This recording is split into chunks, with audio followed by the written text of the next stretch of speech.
Partie 2. Un pas en arrière. Chapitre 2. Salim se tourna vers Björn.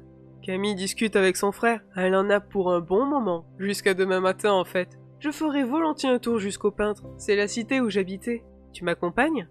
Volontiers, si nous mangeons d'abord, s'exclama le chevalier. Et les deux amis se mirent en marche. En passant le pont sur le fleuve, Salim rappela à Björn la fois où Camille et lui s'étaient retrouvés au fond de l'eau, après un pas sur le côté malheureux. Il tendit ensuite le bras vers le quartier de la tour romaine, en lui expliquant que les parents adoptifs de Camille vivaient là-bas. Puis les immeubles des peintres se dressèrent devant eux et ils se turent. De nombreux enfants jouaient encore sur les trottoirs éclairés par de hauts lampadaires, tandis que dans les coins sombres, des groupes plus âgés discutaient ou écoutaient de la musique. Björn engloutit la dernière bouchée d'un énorme sandwich garni de 2 steaks et de frites qu'il avait acheté dans le centre-ville. Il s'essuya les lèvres d'un revers de manche, puis détailla les environs. « Il y a peu de grâce dans ces tours !» jugea-t-il. Salim écarta les bras en signe de fatalité. Je sais, je ne rêvais que d'une chose, quitter cet endroit. Maintenant que c'est fait, je m'aperçois que j'y ai laissé une partie de moi-même. Je ne regrette rien, mais je ne peux pas oublier. Il y avait une note de tristesse inhabituelle dans sa voix, et Björn le considéra avec gentillesse. « Quels sont tes projets ?» Simplement regarder, je crois, répondit Salim. Je n'ose pas imaginer la réaction de ma mère si je rentrais ce soir à la maison, l'air de rien. Je pense qu'on entendrait ses hurlements jusqu'à l'autre bout de la ville. Hurlements de joie? Tu rigoles? Ce n'est pas ma vraie mère, tu sais. La mienne est morte quand j'étais un bébé. Mon père s'est remarié avec une femme qui arrivait du Cameroun. Ils ont eu 5 filles. Comme aucun fils ne pointait son nez et que je lui ai rappelé trop de mauvais souvenirs, il a foutu le camp. 2 cousins sont arrivés et j'ai commencé à ne plus me sentir chez moi. Tout en parlant, Salim entraîna Björn vers un banc et ils s'assirent, face à la tour Picasso. C'est là que j'ai grandi, au 17e étage de cet immeuble, continua le garçon. Je n'ai pas reçu de coups, mais pas de tendresse non plus. En fait, personne ne s'est jamais vraiment occupé de moi. Si tu savais combien de fois j'aurais aimé avoir un père ou un grand frère pour me défendre quand je me faisais enquiquiner ou racketter dans la rue. Mais je n'en avais pas. Alors j'ai appris à me débrouiller, à courir vite. Pour tout te dire, Björn, si je n'avais pas rencontré Camille, je crois que j'aurais mal tourné. Il y eut un long silence. Le chevalier observait les tours, les jeunes qui déambulaient, désœuvrés. Par les fenêtres aux volets encore ouverts, il apercevait la lumière bleutée de dizaines de postes de télévision et, de temps en temps, les phares d'une voiture illuminaient brièvement les murs tagués d'insanité.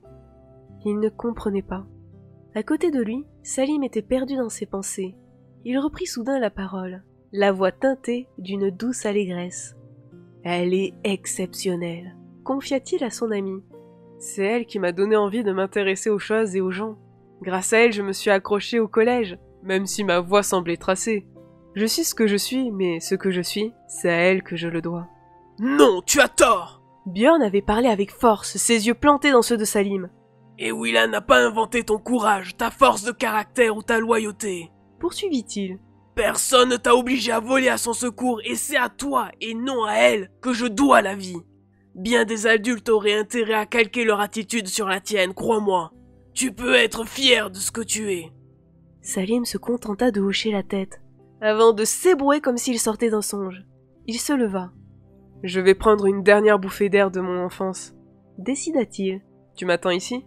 Björn perçut son besoin de solitude. Personne ne pouvait tirer un trait sur son passé sans avoir envie de jeter un ultime coup d'œil en arrière. Pas de problème. Je suis assis, j'ai l'estomac plein et il fait bon. Je patienterai toute la nuit s'il le faut. Salim le remercia du regard et d'un pas mal assuré traversa la rue. Le chevalier le vit s'engager sur l'esplanade au pied de la tour, faire un signe de la main à un groupe d'enfants occupés à démonter un vélo, passer devant une bande de jeunes installés sur les marches des escaliers, puis franchir la porte vitrée du hall. Björn poussa un soupir et étira ses longues jambes. Il avait hâte de quitter cet endroit, de rentrer chez lui. Plus que l'aspect peu ragoûtant du lieu, le sentiment de ne pas être à sa place le gênait. Il était suffisamment cultivé pour savoir que, comme tous les humains de Gwendalavir, il était le descendant d'hommes qui avaient choisi l'exil, et ce choix pulsait dans ses veines.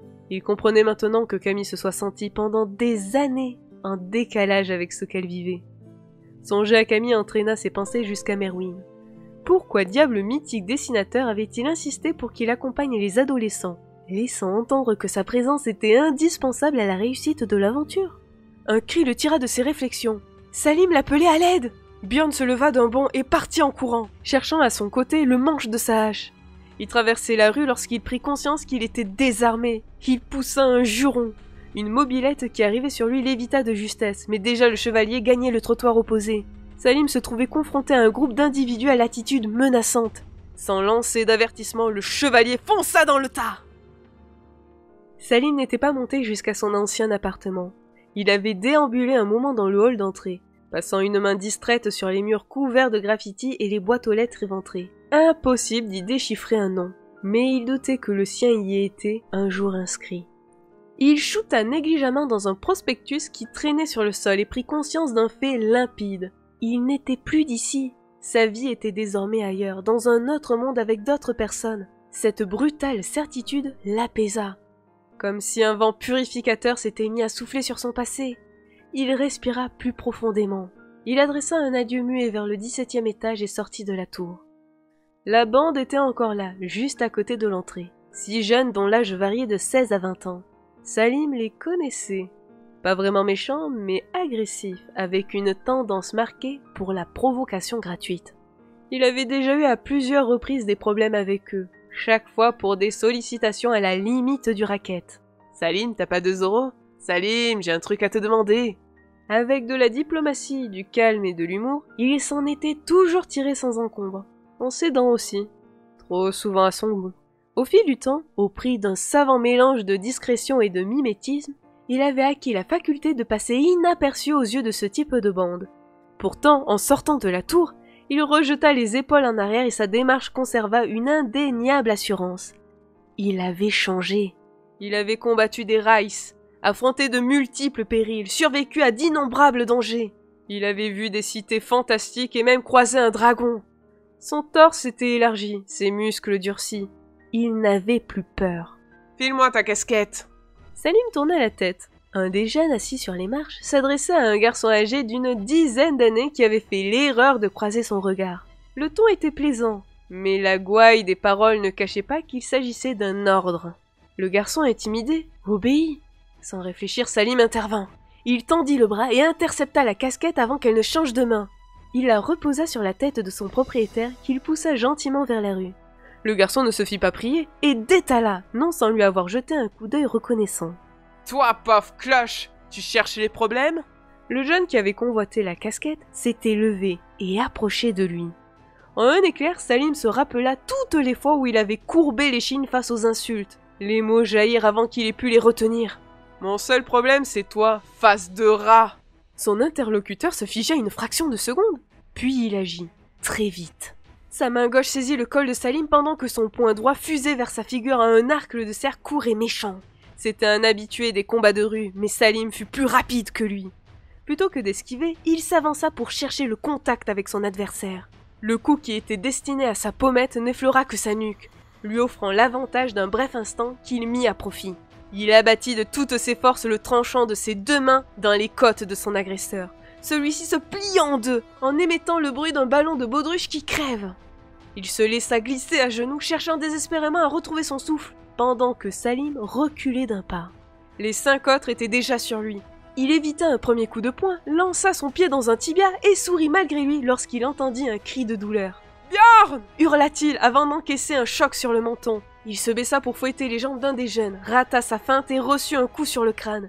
Des étoiles dansèrent devant ses yeux, mais il réussit à se dégager avant d'être écrasé par ses assaillants. Ceux-ci étaient gênés par leur nombre et leur empressement à le frapper, mais Salim se savait mal parti. Il donna un violent coup de coude et un des agresseurs se plia en deux.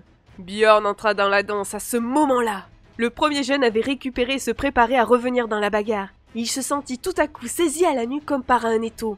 Puis une poigne de fer attrapa le fond de son pantalon et il s'envola jusque dans un buisson voisin. Un deuxième agresseur subit un sort identique avant que les autres ne comprennent que la situation avait évolué. Ils abandonnèrent Salim pour affronter ce nouvel adversaire. Björn avait beau être impressionnant, ils ne se démontèrent pas. Et en une seconde, le chevalier se retrouva assailli de toutes parts. Salim avait du mal à recouvrer son équilibre. Il leva les yeux pour voir un troisième garçon partir en vol plané. Björn, conscient d'avoir affaire à des adolescents et non à des adultes, ne portait pas de coups.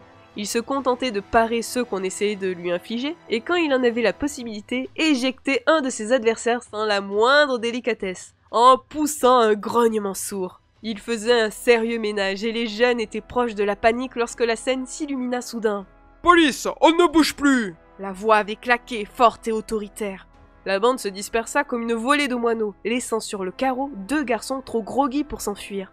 Björn, éberlué, jeta un coup d'œil circulaire tandis que Salim se relevait péniblement. 4 policiers leur faisaient face. L'un d'eux tenait une puissante torche électrique. Un autre était penché contre sa voiture et parlait à la radio. Le chevalier attendit que Salim clopine jusqu'à lui. Il ne savait absolument pas quelle attitude adopter, mais le garçon ne lui fut d'aucun secours.